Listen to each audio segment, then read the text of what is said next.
Last week was a mini week of firsts for me. First time visiting Krazy Horse in London and first time riding an Indian motorcycle. More specifically the Indian FTR 1200, which I can safely say is like nothing else that I've ridden.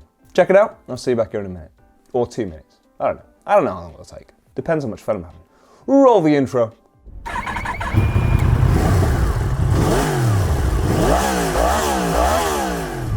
Is that the actual sun that I can see? You weren't even forecast today. How fortuitous. I mean, there's something lurking under there. And there is something waiting to get out. So this is my first experience on an Indian. I can't necessarily tell you how it compares to other Indian motorcycles. I think there's a chance that anyone who knows the brand or likes the old school American muscle V-twins is going to be a little frustrated with having ride-by-wire and having that slight disconnect where it feels a little digital. I get that, I understand that. I've not tried them before, I'm used to riding a variety, so it's not really wrong-footing me. I don't feel like I miss the old school cabled throttle.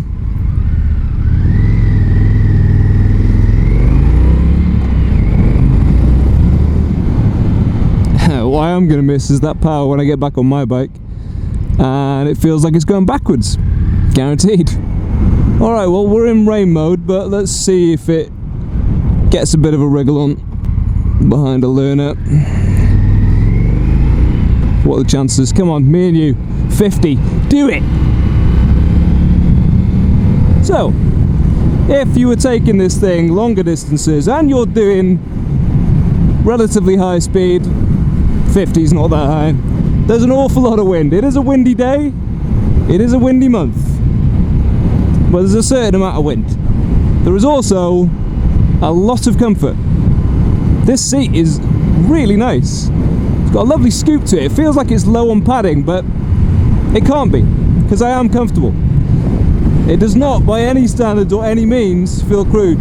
It's nice. It's nice on the throttle. It's not hunting for it, it doesn't constantly want to be speeding, it doesn't want to rip your arms off. And that's in standard mode. I owe it to myself, I owe it to you to change that again. There we go. Flip the revs off just briefly, get it in, get it straight, lift off.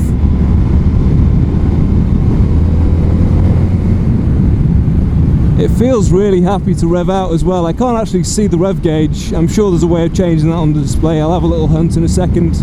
But it doesn't necessarily feel like it's running out of puff. I'm shifting up, but it might have a little bit more to give me. It's just that I know with a V-twin, typically you'd quite like to change that earlier and not rev it out to the same degree that you would a 3 or a 4 cylinder. Yeah, a little harder to blip the throttle though. So you do feel like you have to lean over a little bit further on it. You have to get a little closer to the ground to get the same sort of turn out of it. But if you're thinking that you're going to turn up to a bike meet, if your friends are on street bikes, and they're going to do the usual and tease you for being on an Indian or a Harley because you can't go around corners, no, this will very happily, very capably go around corners, and it avoids a certain degree of drama in doing that as well, which is nice. Turn and circle is pretty good.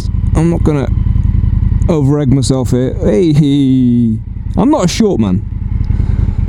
I just won't have it said. But yeah, I'm on tippy toes there. Let's just knock that in neutral. Good. And have a little look at the display.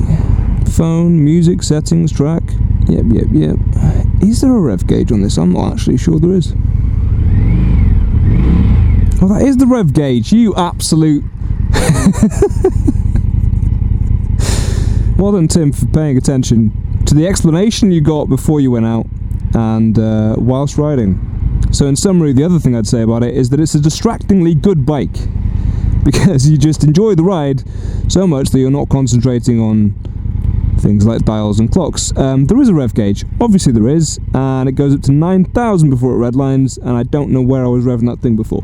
I'm not exaggerating when I say this is like nothing else I've tried. I've ridden a fair few bikes now, and there's always some carryover between them, but there was something unquantifiably unique about the feeling of the FTR. Now, I've never ridden their flat track 750 that this bike is inspired by, so I can't tell you how they compare, but I have to imagine that's at least part of the reason this bike rides so differently. I like that sign. I like that sign a lot. They are some of my favourite signs. My other favourite signs are the twisty signs that show you that there's a corner coming up. But this sign means that I can show you how fast this thing accelerates in sport mode.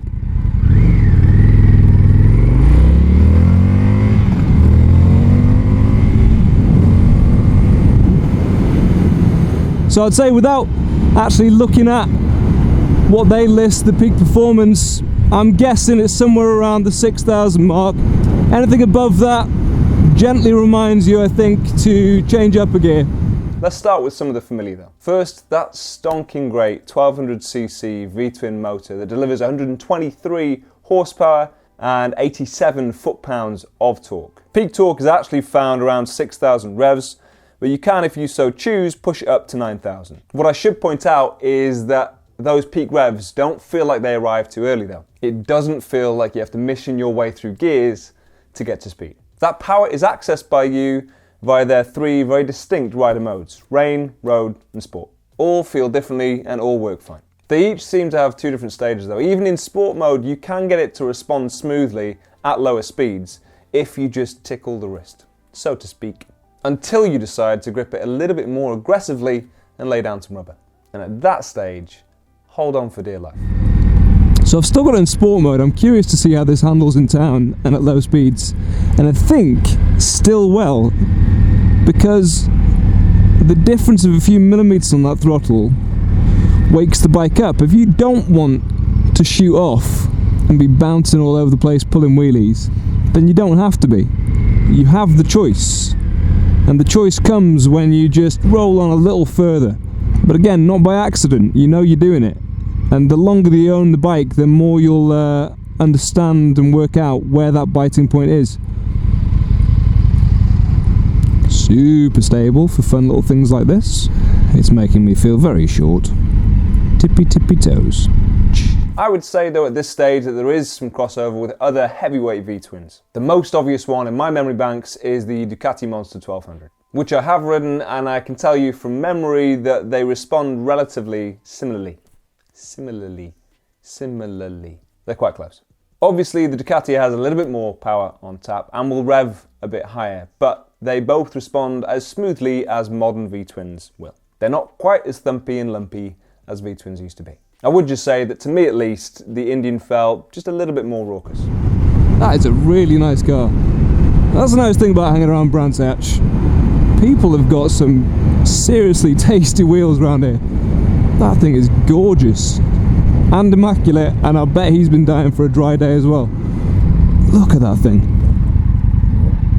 It does feel electronically managed. There's no way around that. It is electronically managed. That might sound a little bit dumb to say, but all I mean is it depends on you. If that is going to distract you or irritate you, go into it knowingly.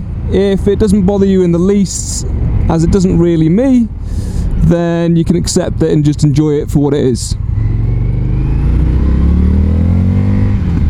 It is a refined bike though. It has all the trinkets you'd expect to find on a high-end sports bike. 4-piston Brembos gripping dual 320mm discs, a 2-piston Brembo on the back with a 265mm disc, fully adjustable suspension front and back, lean sensitive ABS, stability, traction and wheelie mitigation tool, which most owners will no doubt turn off. It also has cruise control and a 4.3-inch LCD touchscreen, which works with whatever gloves you choose to wear or don't wear. Don't know how you ride. Good little pothole there just to test out my arse and the suspension. And both are working fine. The suspension works pretty well too. Really nicely engaging, even if it is a little bit taller. It doesn't feel it. The weight is really low, which is another thing you'll probably realise or be aware of even before you get on this thing, knowing that it's got a dummy tank on the top and that the fuel is actually under my bum. And I'm assuming it's a pretty heavy engine as well, but all of that helps it feel a bit more planted, a bit more stable. Takes things like bumps and potholes within reason. in its stride. Doesn't feel like I'm hopping all over the place or jumping out of the seat. And the lean on it is quite nice. Not everyone enjoys that. But when you get to a corner, I sort of want to feel like I'm doing something. And I'm not saying I'm some kind of bend slayer or that I get a knee down, because I really don't. But it can be exciting. I'll leave it there. If I had to pin down what makes this bike feel so different, I would broadly put it down to the handling and the position. The bike has a seat height of 840mm. That's about the same as an Africa Twin. It has a wheelbase of 1,524mm, which is about the same as a Harley Sportster. It has a rake of 26.3 degrees and a trail of 130mm. That's long. It has a 19-inch wheel on the front and an 18-inch on the back. It is very stable in the hands because of this. It's not a very heavy bike. Full of fuel, it comes in around 235 kilograms, but since the fuel tank is under the seat, that weight is held really low, which means that you have to lean it over slightly more to get the same kind of corner out of it. Or at least that's how it was explained to me. Some tall bikes make me feel uneasy dipping into a corner. This bike doesn't. Some bikes with steering geometry like this feel slow to turn.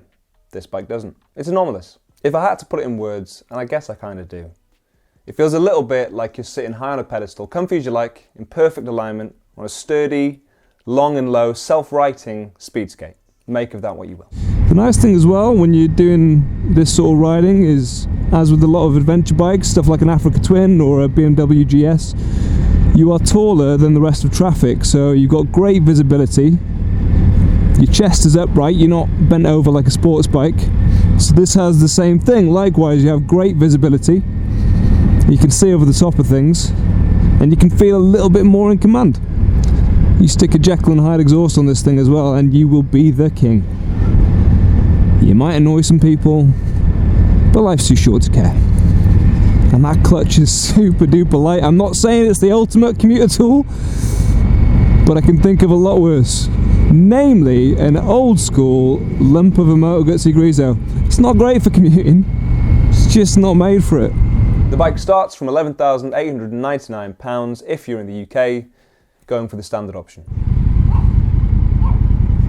Hey, calm down. Unnecessary, doggy. That's an angry dog. Sorry, that was childish. It was a cute dog, as you know. I was saying hello, and it said hello back. Or was it off? I can't tell. I love it, and it would do for practically everything I need a bike for, apart from long distance touring, and only from the perspective that you are at the whim of the elements, getting blown around on the top of it. But that's unavoidable based on the seating position and the lack of fairing. But if it had a different seating position and some fairing, then it would not be the Indian FTR. For almost every other set of circumstances, this bike is absolutely bob on. And only you will know if you'd like the flavour that this is delivering to you. It's not like any other Indian you will have ridden. I don't think it's like any other bike you'll have ridden. And if you are interested in buying one of these, that's the place to go to. If you live in London. Try one for yourself if you're interested. Speak to the guys from Krazy Horse if you live in the south of England and you are looking for something a bit different. Or you just like coffee or tea and good conversation, because they're good at that too. My thanks again to the team for being so generous. Don't forget to subscribe if you're new, and I'll catch you in the next one. Ta-ra.